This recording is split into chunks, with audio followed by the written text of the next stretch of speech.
So Ryan Day is not taking that loss to Indiana that seriously as we welcome in Tony Gerdeman from BuckeyeHuddle.com. Gerd, thank you once again for joining us.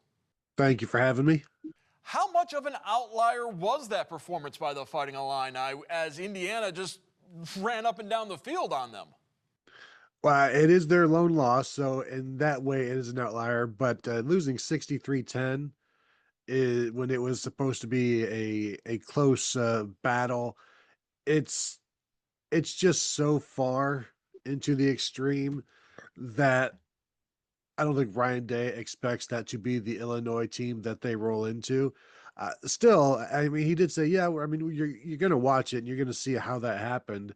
But I don't think you can plan on this happening. And I think Illinois is banged up in the secondary pretty horrendously, which allowed a lot of the passing that Indiana was able to do.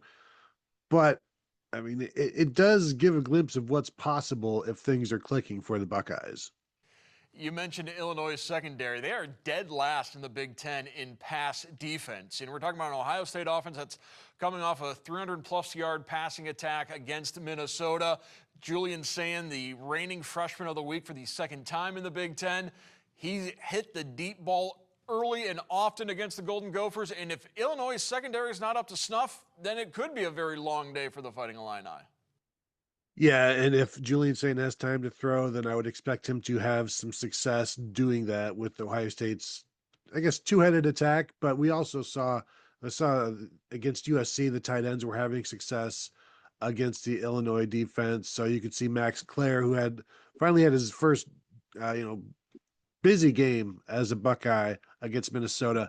It'll be interesting to see if that continues and continues to pick up with what they want to do there. But yeah, right now, if you're not going to pressure Julian Sand, and so far that's not happening, then I feel like he's going to be able to pick whoever apart. And certainly an Illinois defense that is down its top corner for the season and has just been trying to put pieces in place to withstand as much as possible.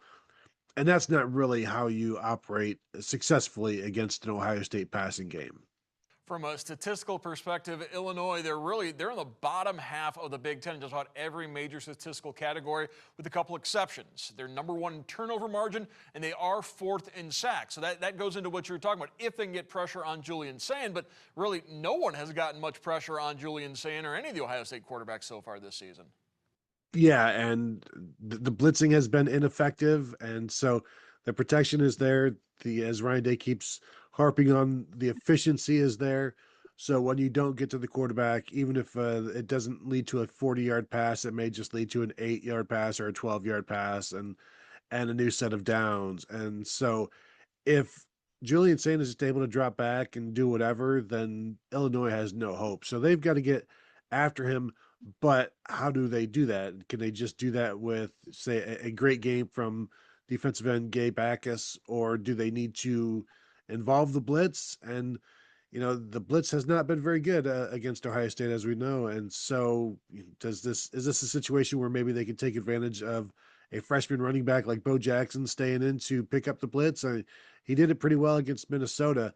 So it feels like, how do you attack this Ohio State offense? And we saw Minnesota try to stop the run.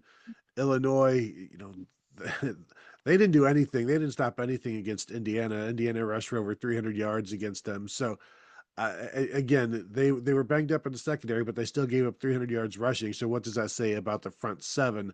Like, there are questions, as you said, in this with this entire Illinois defense, and just not a lot of really good answers at this point. Illinois offense has been pretty good at throwing the ball, but this Ohio State defense, it's just another incredible performance after incredible performance. Following the 42-3 win over Minnesota, Golden Gophers head coach P.J. Fleck said it's the best defense he has seen in his 13 years as a head coach. Yeah, and we talk about it and we look at it and it's like, boy, is this defense better than last year's? Last year's was the number one defense in the nation, and we're seeing them do things this year that they didn't do last year. So I think one of the fun things to do, and if you go back and rewatch these games for the Buckeyes, is there are long stretches where everything is done correctly, where everybody is covered. The quarterback has nowhere to go with the ball. The running back has nowhere to go with the ball, and everybody's just doing their job, doing it well. And and then then the next snap is a completely different front and alignment, and you've got to figure out where everybody else is now. Where's Caleb Downs? Where's Sonny Styles? Where's Arvell Reese? And that's a snap to snap thing. And so that's a lot for a quarterback like Luke Altmaier to deal with. He's a veteran. I think it's interesting. He is, he burst onto the scene back in 2023, his first year starting at Illinois after transferring from Ole Miss, and he had a 4 interception game against Penn State. Since that game, he's only thrown 1 interception at home to about 24 touchdowns. And so he has not thrown an interception at home since that 2023 season. Went all of last year without throwing one, has not thrown one yet this year. So the Buckeyes will have a challenge on their hands. He can throw it all over the place. He gets maybe a little wild at times with his arm angles, but can run the ball. He has, well, I think 7 fourth quarter game-winning drives now in his career. So that's not something that many others have in the Big Ten. We've talked about this in the past, the Ohio State defensive line, the way it has progressed. And as we saw against Minnesota, we started to see some of that depth coming through as well with Zion Grady, Will Smith Jr. making impacts as well. And with Kenyatta Jackson, they're hopeful he'll be able to play against Illinois. But after he left the Minnesota game in the first quarter, there's certainly going to be a question there. But the depth of the D-line, they're getting a chance to play, and a lot of those guys are now taking that opportunity. Yeah, and you're hoping, they're certainly hoping that Kenyatta Jackson is back this week, especially if the plans are to not play CJ Hicks so that he can redshirt. And so yeah, you've seen Zion Grady make a move up, and it doesn't look like he will be redshirting. And anytime he's gotten an opportunity, whether it's late or whatever, you generally see him you know pop and do something. It'll be interesting to see if they get more snaps for fellow freshman Epi Satanale, or are they trying to redshirt him? I think he's played in 3 games so far, so he's got another game to play before they make that decision. Redshirt sophomore Joshua Mickens has played some.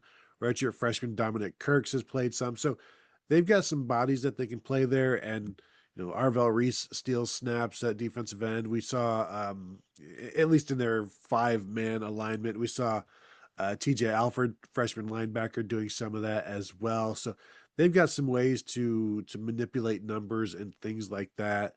And the guys that are playing right now, they're doing very well.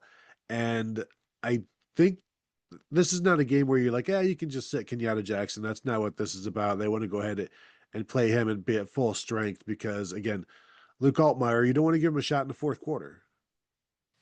Ohio State and Illinois, that will be a noon start in Champaign-Urbana coming up this Saturday. Looking forward to that. Always looking forward to talking to Tony Gerdeman. Gerd, thank you once again for joining us. Thanks for having me.